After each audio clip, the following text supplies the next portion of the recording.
Welcome to 2025. The world is on fire, a war rages in the Middle East and in Ukraine, and there is an increasing instability in the social fabric of the United States. Cracks in the foundation of the American political system have never been more apparent to everyday working people.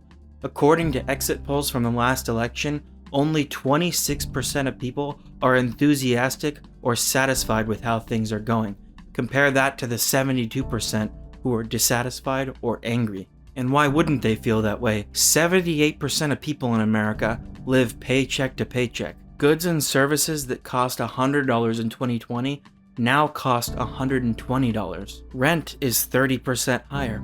And the reason is becoming more and more apparent to American workers. 800 billionaires hold more wealth than the bottom half of the population. Our political and economic system is dictated by a handful of capitalist parasites. The revolutionary communists of America are engaging with this growing layer of the working class, looking for a solution. Our work has shown us that there's a desperate need for a mass communist party, and there has never been a more favorable time to build one. Going into 2024, we were no longer surprised that there was a large section of the US population that considered themselves communists and wanted to take action.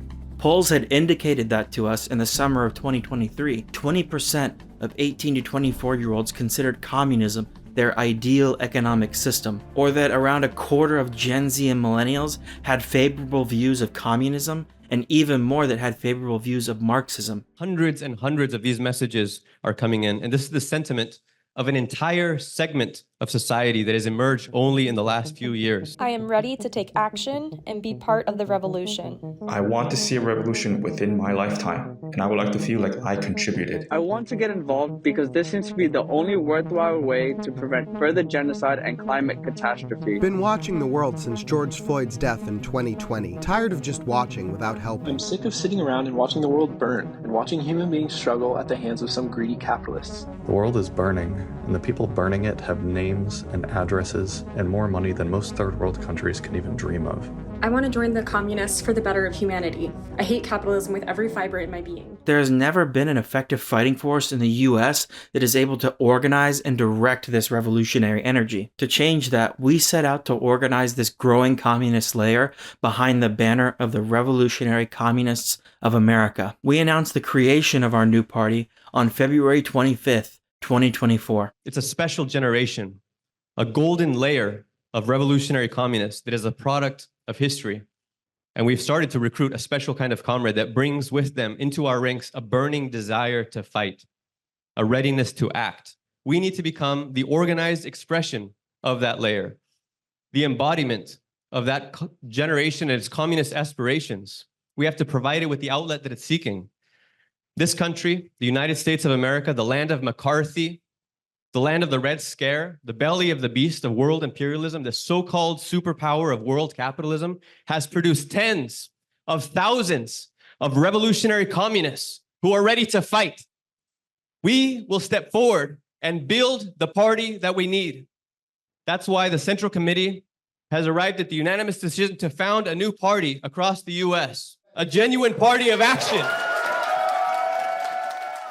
After this announcement, comrades led a march and rally in downtown Brooklyn. Footage of the march got over 200 million views across social media and news platforms all over the world. Since this announcement, we started a brand new newspaper. This is the first issue of The Communist. And of course, this podcast. Our Congress to officially found the Revolutionary Communists of America was attended by hundreds of communists from over 50 American cities at the Pennsylvania Convention Center. We then organized a large communist march through the streets of Philadelphia. When that also went viral, even Elon Musk acknowledged our so-called communist mega march on his platform X. But all of these events are just the beginning of our work that must continue in 2025. The need for a genuine communist party goes all the way back to Marx and Engels' Communist Manifesto, where they emphasize the communist role in the class struggle, to point out and bring to the front the common interests of the entire proletariat. They explain that the communists are the most advanced and resolute section of the working class, that section which pushes forward all others. They have over the great mass of the proletariat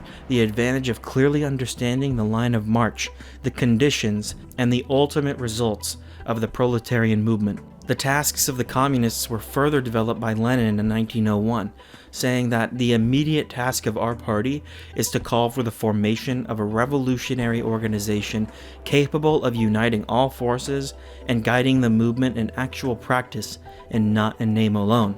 That is, an organization ready at any time to support every protest and every outbreak and use it to build up and consolidate the fighting forces suitable for the decisive struggle. In order to be successful in a revolution, we have to prepare ourselves long in advance, just like the Bolsheviks did. A revolution needs professional revolutionaries that can't be made during the revolution. The RCA is the school for those future leaders. We can see the desperate need for a radical, organized expression of anger with the system in the case of Aaron Bushnell.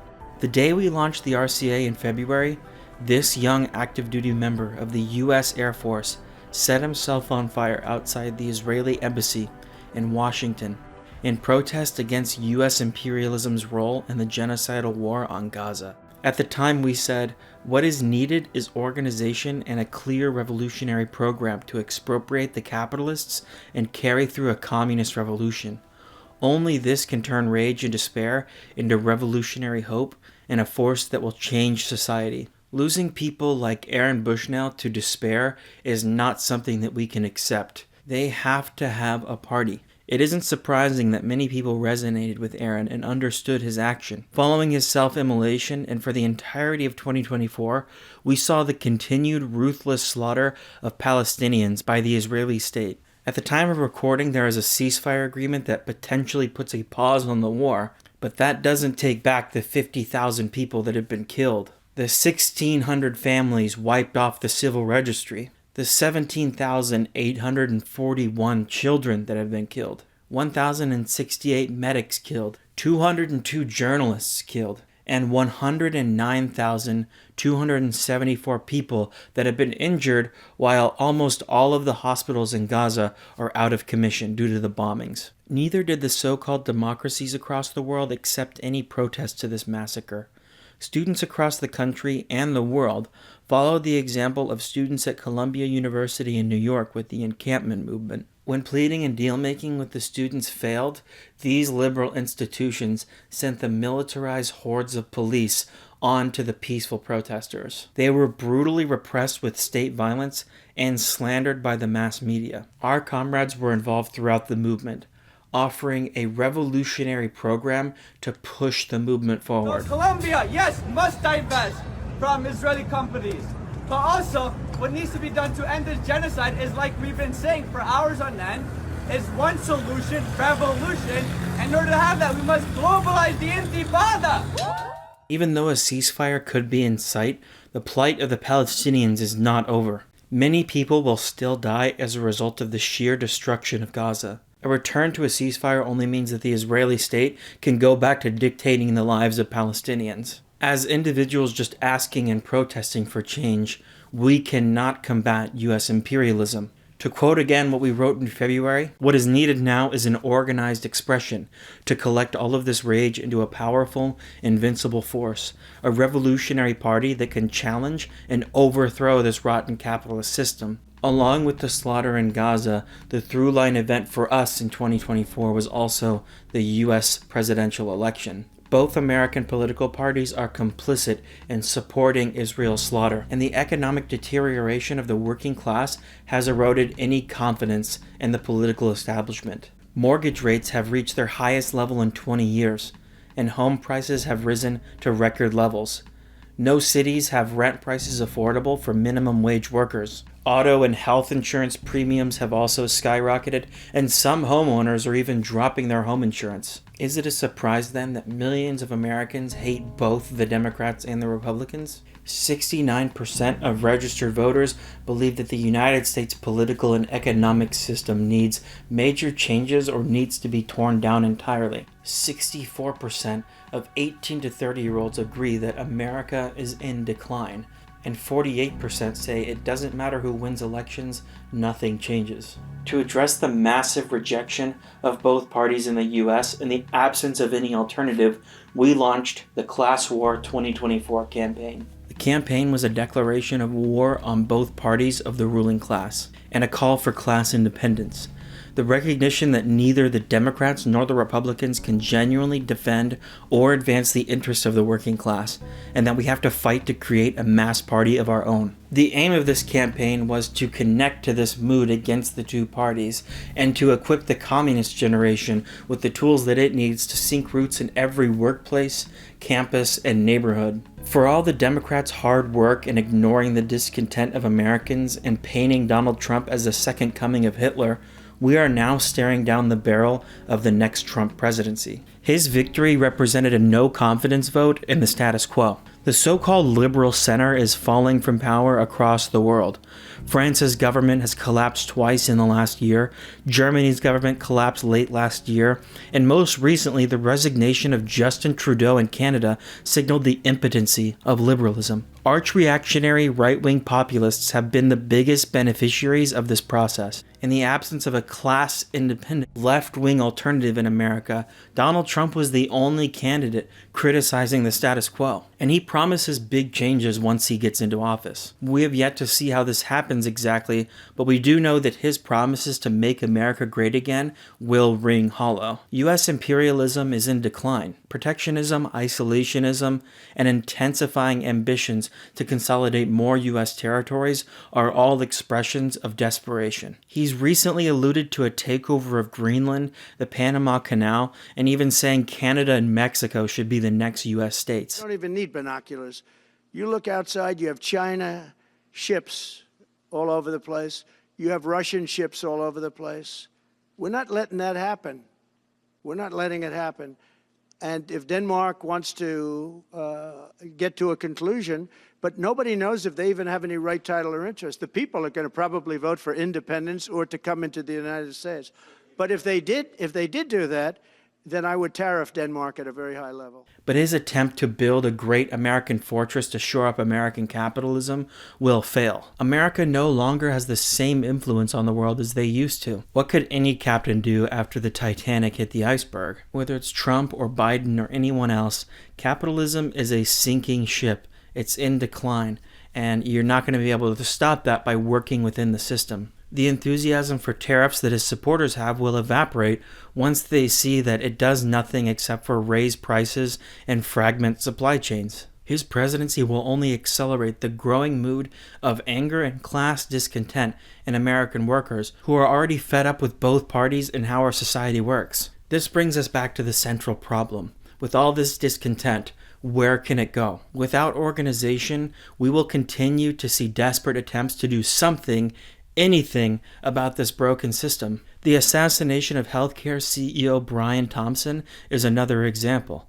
Just like Aaron Bushnell, the killer of the CEO was isolated from any revolutionary movement and acted individually. A large proportion of Americans support the suspect Luigi Mangione because what the working class is seeing is a small minority profiting off of us and leaving us to die when we desperately need health care. See him in the orange jumpsuit? Oh, he's in the orange jumpsuit. Oh my God. You're doing great, baby. Oh, we love you, Luigi. Our members are seeing this everywhere firsthand. I was at a bar with some friends in Tempe, Arizona, and we saw a middle-aged guy who was clearly not a liberal, who was wearing a camo hat that said CEO Hunter on the front, and in case that wasn't obvious enough what that meant, it had crosshairs and it said United Healthcare on the back.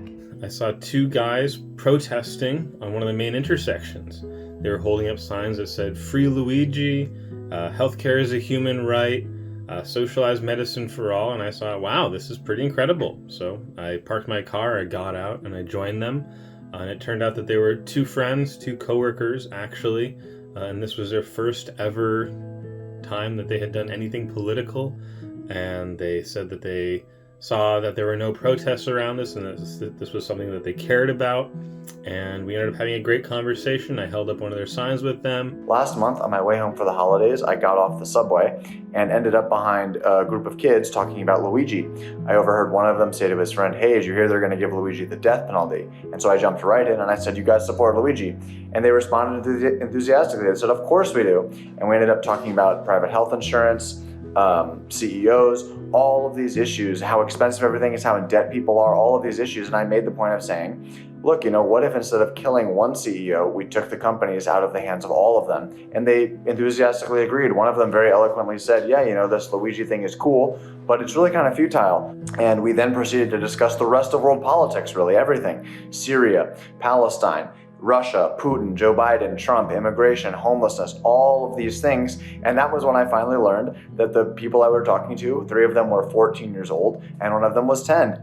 And I think this really goes to show the state of the youth today. Youth today aren't like I was when I was 14, didn't know anything going on in the world. They're really quite aware of events going on, and they're galvanized by things like Luigi. In the context of the crisis of capitalism, when life is bearing down so hard on everybody, it's events like these that really make people critically think. And I think these 4 kids are really just a microcosm of the potential that's out there in the youth. They were a little bit hesitant when I said the word communism explicitly, but they were really enthusiastic about our newspaper. They took all the stickers and business cards I had on hand, and I left feeling totally inspired to go out and recruit even more young people. I actually think that we will encounter these 4 again one day, and they will join. But even if they don't, I know that there's millions of youth out there just like this who are looking to get involved and were inspired by the events such as those of Luigi Mangione. What we need is to nationalize the pharmaceutical and medical industries, hospital networks, and related clinics, and integrate them into a democratically administered public health provider offering world-class services for all. In order to do that, it will take the mass of the working class and not individuals or a handful of individuals, or not the elimination of individual CEOs, but to completely wipe away the profit motive from necessary industries. We've seen what the market affords us, not only in healthcare, but other basic needs like housing and education, or even the survival of our species and the planet altogether. Bringing in the new year for America is massive fires on the West Coast, destroying homes, infrastructure, and poisoning the air. Capitalism is the cause of this disaster every step of the way. Understanding that climate change is the cause of these extreme weather events, such as the unusually strong Santa Ana winds that are currently fanning the flames, is just one part of the equation. Let us not forget that just 100 corporations are responsible for 70% of greenhouse gas emissions since 1988. Then, even knowing how destructive these wildfires can be, Los Angeles' Democrat mayor, Karen Bass, has also cut the fire department's budget by nearly $18 million, while adding $138 million to the LAPD budget. On top of that, the privatized control of the water in California has resulted in empty fire hydrants during the heat of the battle against the blaze. Not only can capitalism not keep us safe from adversity, but it actively creates misery for the working class. Rest assured that premiums for fire insurance will go up and claims will be denied, just like in our healthcare system. Profits for the capitalists and death for their customers. In the case of insurance and otherwise, every part of our daily lives is telling us that this system only works for billionaires. This is why in 2025 we continue to build the Revolutionary Party. All around us, people aren't just suffering from paycheck to paycheck, they're also seeing a world on fire. This is the mood that produces cheers when a CEO gets killed. It produces a mood where we hear stories from our members finding communists, radicalized workers, and sympathizers everywhere. Stop by my local gas station across the street. There's an attendant who I usually run into there. Very nice, very cordial guy. But I just happened to be wearing my big hammer and sickle t-shirt, and he couldn't help but notice. And he pointed to it and he asked me, are you a communist? To which I, of course, said, yeah, absolutely. I'm a revolutionary communist. And he was taken aback for a second, but then he enthusiastically told me that he himself is a Turkish communist. So, of course, immediately I reached into the backseat of my car. Luckily, I had a bunch of our materials, the latest issue of The Communist. And as soon as I pulled out that paper, his eyes just completely lit up. He immediately called over his coworker, his fellow attendant, in order to take a selfie with me. Our fist raised in the air, holding up the issue of The Communist. I believe he wanted to send it to his friends and family. But he just could not believe it that, a real revolutionary communist party was being built, not just here in America, but internationally. Every time I've seen him since, we talk about world politics, what's been going on. The last time that I ran into him, I was filling out my car, but he pulled me aside and he reached down and he pulled out $100 and he said, listen, I want to help in any way that I can, help you guys build. He can't attend a weekly branch or whatever, but he was prepared to sacrifice. So I just invite my comrades to, wear that hammer and sickle boldly and proudly. You never know who's going to be out there. There's, I'm sure, millions of people that want a new system, want a way out, and they're prepared to sacrifice for it.